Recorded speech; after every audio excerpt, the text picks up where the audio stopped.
Hello, everybody, and welcome back to another 6-scale figure review with me, your host, That Mania. And today, we have Spider-Man 2099 from Spider-Man Across the Spider-Verse. I've been super excited for this one because it's probably one of the cooler figures from... most of the figures that they've released from this movie are great picks. Still a little upset that they haven't done a Gwen, because I like her outfit a lot more in Across than I do from Into. But you know what? The ones that they did pick, other than Miles G. Morales, which I feel it could have been skipped or at least pushed to the next movie if that ever happens at this point. But 2099 is probably the standout with the specialness because he looks cool.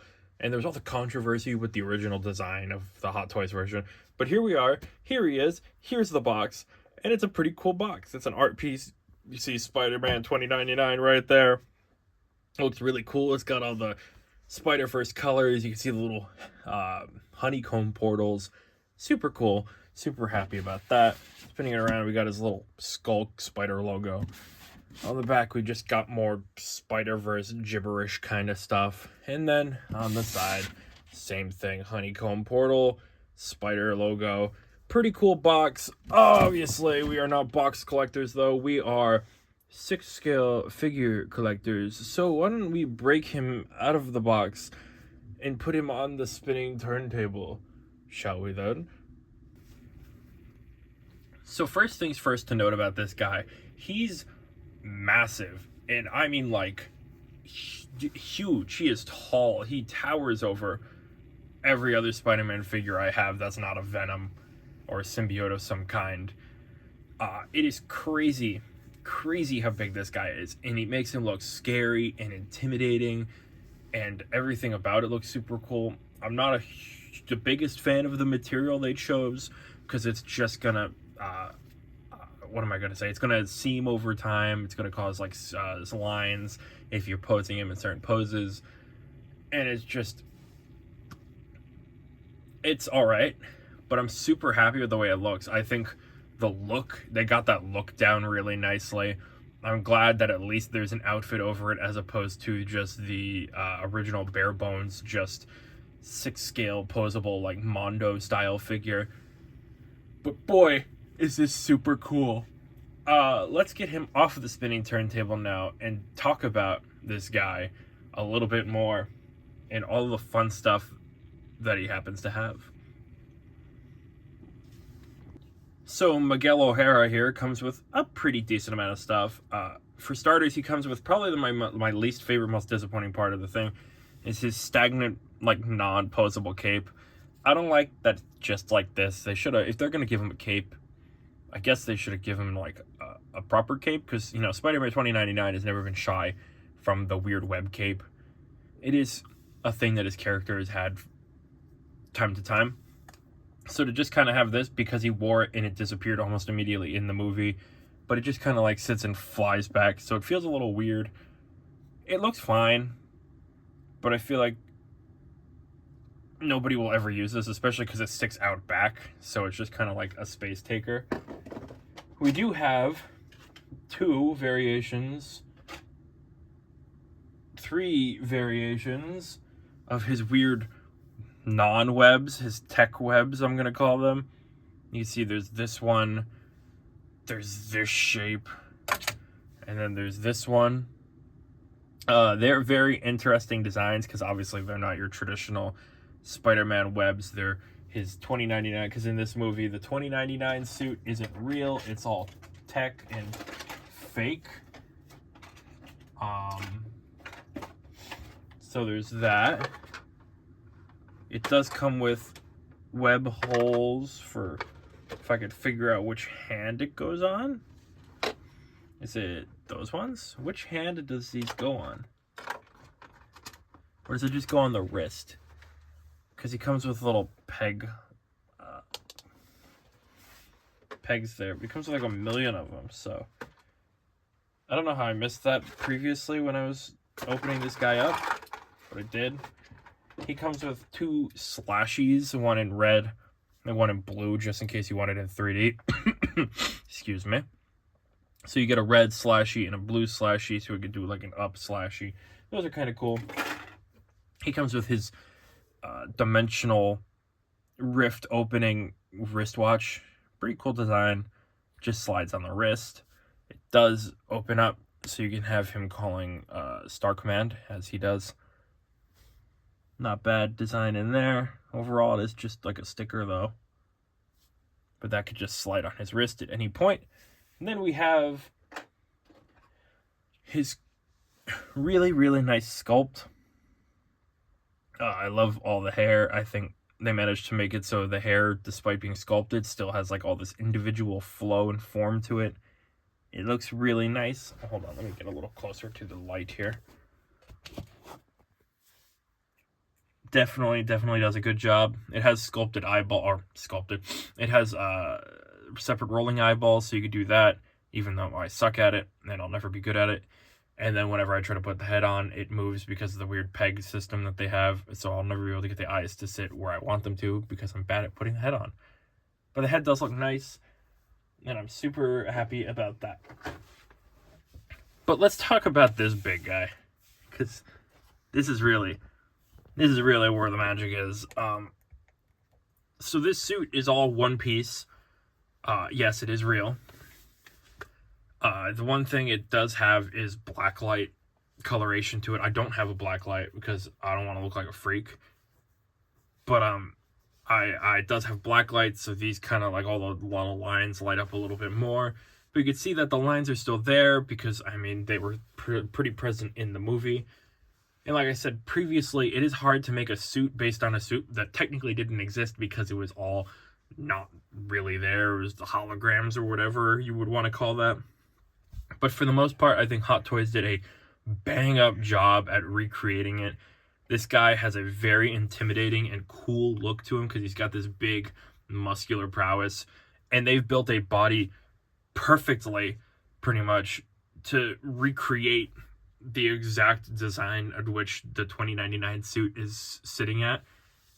So you can see here, he's just got this very muscular upper body with a really weirdly shaped spider head with these nice eyes that definitely gives you the 2099 vibe, but still kind of does its own thing slightly. It's kind of more like the white suit 2099, but with the blue colors on it. I love that white suit. It's so nice. But yeah, the sculpt is super cool. Not much to talk about on the back there other than that tech bit, but we'll get to that middle back here in a second. So here we have the main portion, the spider skull, scary spider skull bit, which looks awesome. I think the red and blue mix-up here is a super cool shake-up to the normal, like, blue and red Spider-Man kind of thing going on. Because he's still keeping those classic Spider-Man colors, but he's managed to make it so drastically different and stand out because of the way, you know, his future-y suit feels with the streamlined spider there, with the scary-looking skull, the implied skull, which has always been a cool feature of the 2099 suit. And I don't think it goes too over the top. It does wrap around on the shoulders here, and then it kind of ends back here. I think the back is missing a little. I feel like the back needed a little bit more red, because it does just become blue all the way down, which is a little unfortunate, I'd say, because there's no color breakup. It's the same problem I have with like a Miles suit, per se, is because Miles' suit is all black once you get past the little bit of red at the top. I like when the Spider-Man suit's broken up by color, but at least it has all these weird... Oh my god. It has all these weird tech lines, so at least that somewhat makes up for it. Coming back around to the front, we've got these awesome clawed hands. He's got very vicious hands because obviously 2099 is a little different than other Spider-Man. If you didn't know, he's kind of got like a weird like thing going on where he's got to juice himself up because he's not a natural Spider-Man. He doesn't have like spider sense and all that, but he's doing his best. You can see here his arm spikes are huge and they're very, very prominent. It is crazy to see how obviously different it is from the original 2099 suit that we had from Hot Toys with like the game version where they're big, but they're not like this. I think they're silly and fun, but I love the way they look. It's just, if you drop this guy, those are definitely breaking immediately. So I don't suggest dropping this guy. I wouldn't suggest dropping this guy normally, but I definitely don't suggest dropping this guy because of those. Coming down, we have just straight up blue all the way around to his very flat backside. But you can see the muscular, he's got a very muscular build all the way down. So you can see how that looks pretty much the whole way down. Coming down to the knees, we do have a little bit of red shake up there, but not too much. But it breaks it up just enough to make it look like there's a boot. And then we got these shoes, which do have red on the bottom, which is not bad. But I feel like it just needed a little bit more red to break up the blue. Anyway, why don't we shake things up a little bit and bring out a Spider-Man or two. So here we see just how much 2099 towers over Miles and Gwen from Into the Spider-Verse. Hopefully I'll be getting that Miles from across sooner than later, but for now, he has to stand with the Into the Spider-Verse versions, which is fine, because the Into the Spider-Verse Miles is crazy good. The Gwen I like as well, but it's not as good. But it's not bad either. It just feels a little frail because it's thinner. But man, is he so much bigger than both of them. It is crazy. I refuse to believe that Miles could beat this guy. This guy is a brute. He is huge. He's muscle. He's crazy. He's a psychopath. And he's Oscar Isaac. I don't know how you beat Oscar Isaac. Well, I guess the X-Men did beat Oscar Isaac in X-Men Apocalypse. But nobody beats Oscar Isaac, right? Oscar Isaac always wins. God, it is crazy how many Oscar Isaac things Marvel has done. This X-Men, Moon Knight. Oscar Isaac's in Marvel a lot these days.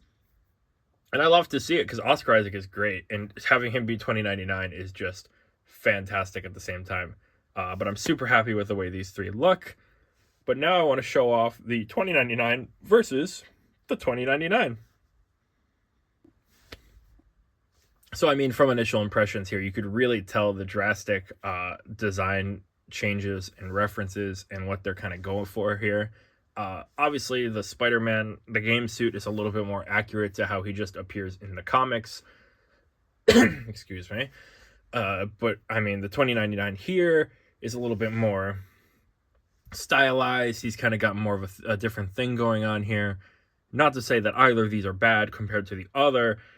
It is just crazy to see how drastically different two designs of the same character can end up being from two different things. And it's something I love seeing, especially with like a Peter Parker, because you never know what Peter Parker's design is going to look like. I mean, we've had three live action versions of him, and every single one has looked drastically different than the other one.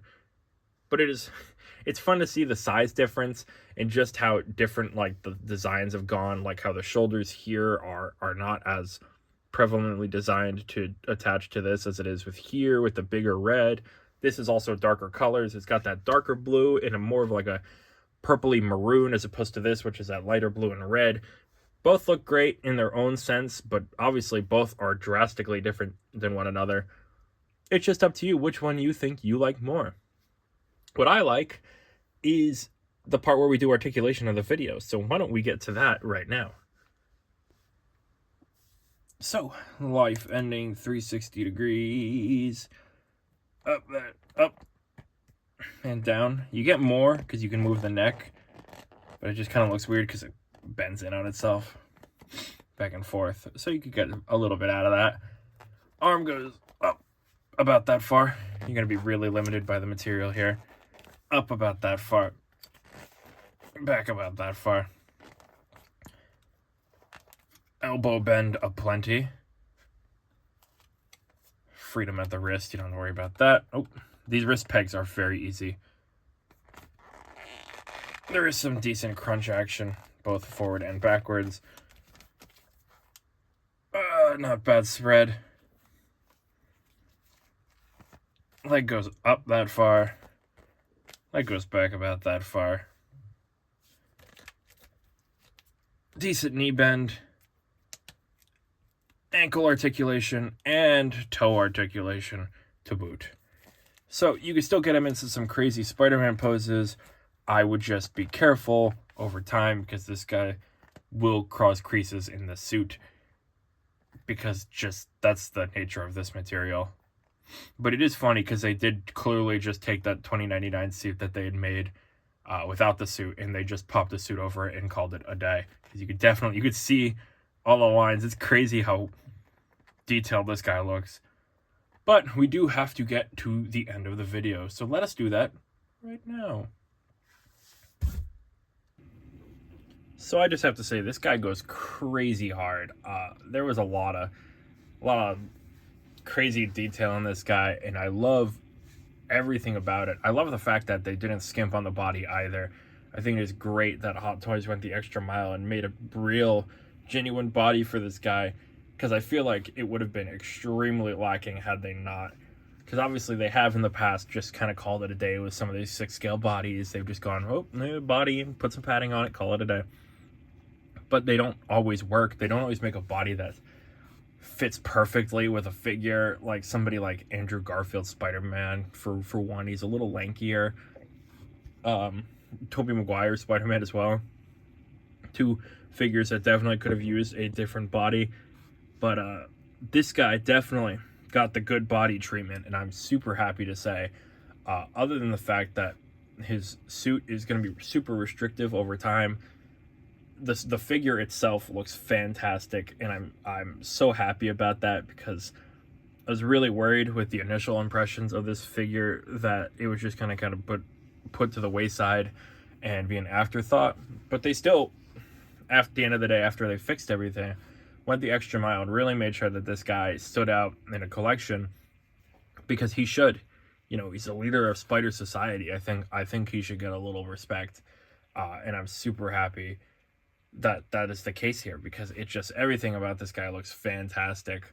I'm super happy with the way the colors have turned out, how the suits turned out, just how everything managed to come out. Even the head sculpt looks really good. I'm honestly tempted to almost use the head sculpt more than the regular Spidey sculpt here. But that's just a wait and see kind of thing. We'll see how that goes. But for now, I can happily say I'm pretty pumped about this guy, and I hope that you've picked this guy up, because he is definitely a worthwhile addition to any Spider-Man collection overall. But if you have picked this guy up, feel free to let me know if you're still waiting on him, or if you've gotten him and how you feel about him, because obviously you now know how I feel about it. You got to share how you feel about it, because that's just kind of what we do. We do like a little back and forth, like I share, you share kind of thing. It's like therapy.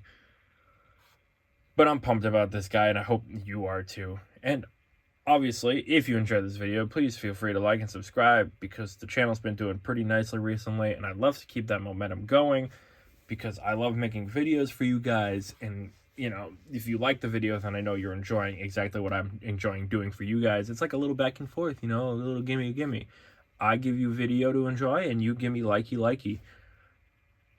And, you know, with all of that out of the way, I've been me and you've been you, and thank you for watching another 6-scale figure review. Hopefully you join me next time when we review something maybe new. I will see you then.